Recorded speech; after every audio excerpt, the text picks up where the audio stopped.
विद्यार्थियों, मैं सुमित्रा नंदन पंत कवि की आपको प्रथम रश्मि नामक कविता पढ़ा रही हूँ और इसके दो महत्वपूर्ण पद्यांश मैं आपको पढ़ा चुकी हूँ। व्याख्या की दृष्टि से ये कविता बहुत महत्वपूर्ण है। जैसा कि मैंने आपको अपने पिछले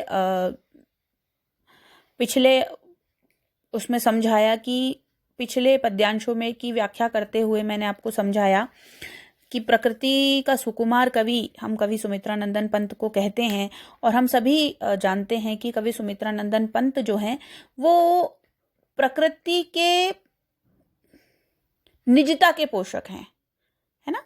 हम ये बात जानते हैं कि वो किसके पोषक हैं? प्रकृति की निजता के। वे प्रकृति की सुरम्यता के पोषक हैं। वे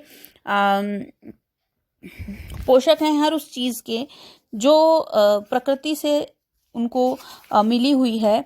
पंत जी को काव्य सृजन की प्रेरणा देने वाले तत्वों में प्रकृति के प्रति उनका अनन्य आकर्षण, देशी और विदेशी ग्रंथों का अध्ययन मनन, पाश्चात्य कलावाद एवं सौंदर्यवाद के सिद्धांत, कुछ विशिष्ट कवियों के अप्रत्यक्ष प्रभाव एवं असहयोग आंदोलन तथा सामयिक घटनाएं आदि प्रमुख हैं। छायावादी काव्य धारा में पंत जी का स्थान अपनी सामयिक समृद्ध संदर्भों से जुड़ी विकासमूलक सृजन यात्रा, रमणीय प्रकृति वर्णन, अतीन्द्रिय सौंदर्य, उदात्त प्रेमानुभूति, समन्वयवादी जीवन दर्शन तथा लाक्षणिक तथा गीतात्मक अभिव्यंजना के कारण नक्षत्रों के मध्य ध्रुव तारे सा विशिष्ट है। अर्थात इनका जो चित्रण है, इनका जो काव्य है वो नक्षत्रों में, जैसे देखिए छायावाद के 4 प्रकाश स्तंभ थे, मैंने आपको अपनी नोट्स वगैरह में दिया है, प्रसाद, पंत, निराला और महादेवी। छायावादी काव्य में प्रकृति चित्रण को बहुत अधिक महत्वपूर्ण दिया है। देखिए 2 भावनाएं छायावादी चित्रण में बहुत अधिक महत्वपूर्ण है। नंबर 1, उन्होंने सबसे पहले ये समझा कि नारी भी मानव है ना, और दूसरा उनका प्रकृति चित्रण। तो निकल सृष्टि के अंध गर्भ से छाया तन बहु छायाहीन, चक्र रहे थे खल निश्चर, चला कुहुक टोना माना। रात्रि हो रही है धरती पर और सुबह की, भोर की, भिनुसार की प्रथम रश्मि का आगमन हुआ है। तो प्रथम रश्मि का आगमन हुआ है तो कैसे वो उसको कह रहे हैं, कैसे उसको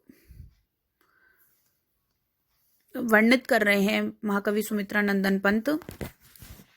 निकल सृष्टि के अंध गर्भ से छाया तन बहु छायाहीन, सृष्टि के अंध गर्भ से छाया तन बहु छायाहीन जो है वो निकला, अंधकार निकला और छाया से युक्त होते हुए भी बहुत प्रकार की छायाओं से वो हीन था। चक्र रच रहे खल निश्चर, रात्रि के जो दुष्ट, खल माने दुष्ट, रात्रि के जो निशाचर है, राक्षस हैं, वो विविध प्रकार के चक्र रच रहे थे। चला कुहुक टोना माना, उन्होंने अपनी कुह को चला दिया और टोना माना, और टोना उसको मान लिया कि ये टोना हो गया है। छिपा रही थी मुख शशि बाला, है ना। शशि की जो बाला थी, शशि की जो पुत्री थी, वो अपना मुंह छिपा रही थी, अर्थात संध्या रात्रि जो है वो अपना मुंह छिपा रही थी। निशि के श्रम से हो श्रीहीन, श्रीहीन माने शोभा जिसकी घट गई है, निशि माने रात्रि, रात्रि के श्रम से शोभा जिसकी घट रही है, ऐसी वो मुख शशि की बाला संध्या रात्रि अपना मुख छुपा रही थी। कमल क्रोड़ में बंधी था अली, अली माने भंवरा, कमल की क्रोड़, कमल की गोद में बंदी था, कैद था। कोक शोक से दीवाना, कोक यानी कि चकवा जो पक्षी था वो रात्रि के शोक से दीवाना हो गया था। देखिए एक बहुत अधिक कला मान लीजिए, कल्पना मान लीजिए, कुछ भी मान लीजिए कि कोक नामक पक्षी, कोकनद नामक पक्षी जो है, चकवा नामक पक्षी जो है वो रात्रि में बिछड़ जाता है और सुबह मिलता है। इसलिए ये रात्रि का वर्णन करते हुए कहते हैं कि जो चकवा था वो भी शोक से दीवाना था, शोक से पागल हो गया था कि उसकी प्रेमिका चकवी जो है उसे नहीं मिल पा रही थी। मूर्छित थी इंद्रिया, स्तब्ध जग, रात्रि में क्या होता है, हर प्राणी क्या करता है, सोता है, तो इंद्रियां क्या थी, मूर्छित थी। स्तब्ध जग, और जग क्या था, स्तब्ध था। जड़ चेतन सब एकाकार, जड़ चेतन सब एक में एक हो गए थे। शून्य विश्व के उर्मे केवल सांसों का आना जाना। शून्य विश्व के हृदय में केवल सांसों का आना जाना लगा हुआ था, अर्थात सब व्यक्ति जागृत तो थे किंतु श्रीहीन थे, सब सो रहे थे। तूने ही पहले बहुदर्शिनी गाया जागृति का गाना। तूने ही सबसे पहले हे बहुतों को दर्शन देने वाली जागृति का गाना, जागरण का गाना गाया था। हे प्रथम रश्मि, तू ही वह है जो सबको बहुदर्शिनी माने सबको दर्शन देती है, बहुतों को दर्शन देती है। तूने ही पहला जागृति का, जागरण का गाना गाया था। श्री सुख सौरभ का नभचारिणी। श्री माने शोभा, सुख और सौरभ माने सुगंध का। हे नभचारिणी, नभ में विचरण करने वाली। हे प्रथम रश्मि, गूंथ दिया ताना बाना। तूने ताना बाना गूंथ दिया था, उसका एक तरीके से नव निर्माण कर दिया था। निराकार तम मानो सहसा, ज्योत पुंज में हो साकार। निराकार तम मानो सहसा, निराकार जो है वो अंधकार, अचानक, सहसा माने अचानक, निराकार जिसका कोई आकार नहीं हो, तम माने अंधकार, मानो सहसा ज्योतिपुंज में हो साकार। ज्योतिपुंज में वह बदल गया था, बदल गया था द्रुत जगत जाल में, धरकर रूप नाम रूप नाना। और वह द्रुत जगत जाल में बदल गया था और अलग अलग प्रकार से अपने नाम और रूप को रख करके, नाम और रूप का जागरण करके वह बदल गया था।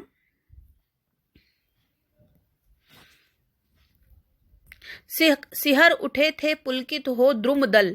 द्रुम माने पेड़, दल माने उनके समूह, पेड़ों के समूह। वे सिहर उठे थे पुलकित होकर के, प्रसन्न होकर के।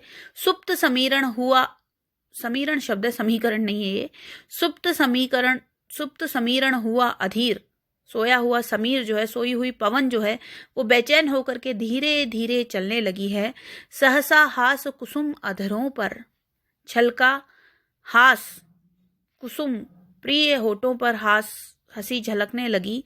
हिल मोती का सा दाना, और मोती का सा दाना हिलने लगा। खुले पलक फैली सुवर्ण छवि, खुले पलक और सुवर्ण छवि फैलने लगी। खिली सुरभि डोले मधुबाल, सुरभि खिली और मधु के बाल, मधु के जो मधु बाल, छोटे छोटे मीठे मीठे से भंवरों के बच्चे भी घूमने लगे, सुरभित होने लगी, पलक खुल गए। फैली सुवर्ण छवि, और सुवर्ण छवि फैल गई। स्पंदन कंपन ओ नव जीवन, स्पंदन कंपन और नवीन जीवन। सीखा जगने अपनाना, जगने अपनाना सीख लिया है। प्रथम रश्मि का आना रंगिणी, तूने कैसे पहचाना। कहाँ कहाँ है बाल विहंगिनी, पाया यह स्वर्गिक गाना।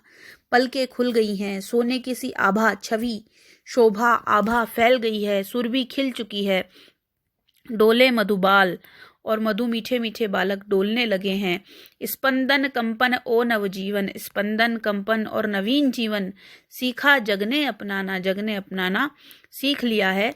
प्रथम रश्मि का आना रंगिणी, प्रथम रश्मि का आना, हे रंगिणी, हे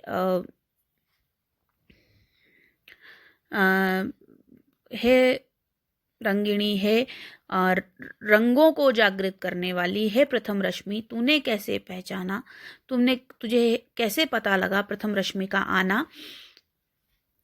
यह स्वर्गिक गाना, बाल विहंगिनी, पक्षियों को बालक के रूप में सृजित करने वाली, या छोटे छोटे पक्षियों के रूप में कहने वाली, तूने ये स्वर्गिक गाना कैसे पाया, तूने ये स्वर्गिक गाना कैसे गाया। देखिए विद्यार्थियों, मूल रूप से जो इस काव्य को रचने का कवि का जो उद्देश्य है वो ये है कि प्रकृति का जो वर्णन है, मतलब पंत की अनुभूति की व्यापकता, चिंतन को नवीन दृष्टि और शिल्प को नवीन आयाम प्रदान करके अपने व्यक्तित्व को रेखांकित कर दिया है। और वो प्रकृति के सुकुमार कवि इसीलिए कहे जाते हैं ताकि उनके हर काव्य में प्रकृति की अति सूक्ष्म चेतना का वर्णन है, प्रकृति की अति सूक्ष्म जागृत चेतना का वर्णन है, जिससे हर व्यक्ति अपने जो है वो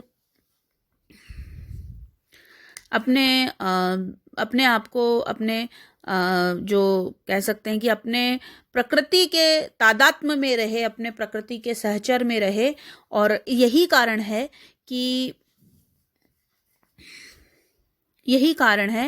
कि प्रकृति जो है वो मानव को अपने बच्चे की तरह सेती है। कवि मैथिली शरण गुप्त भी कहते हैं कि प्रकृति जो है वो माँ है। चारु चंद्र, हमने पंचवटी सबने पढ़ी है ना, चारु चंद्र की चंचल किरणें खेल रही थी जल थल में, स्वच्छ चांदनी बिछी हुई थी अवनी और अंबर तल में, है ना। तो प्रकृति का जो तादात्म्य है, प्रकृति का जो पारस्परिक साहचर्य है, वो मानव को महान बनाता है। ऐसा पंत जी के हर काव्य में आपको मिलेगा। अब हम पंत जी की अगली कविताओं का अध्ययन करेंगे।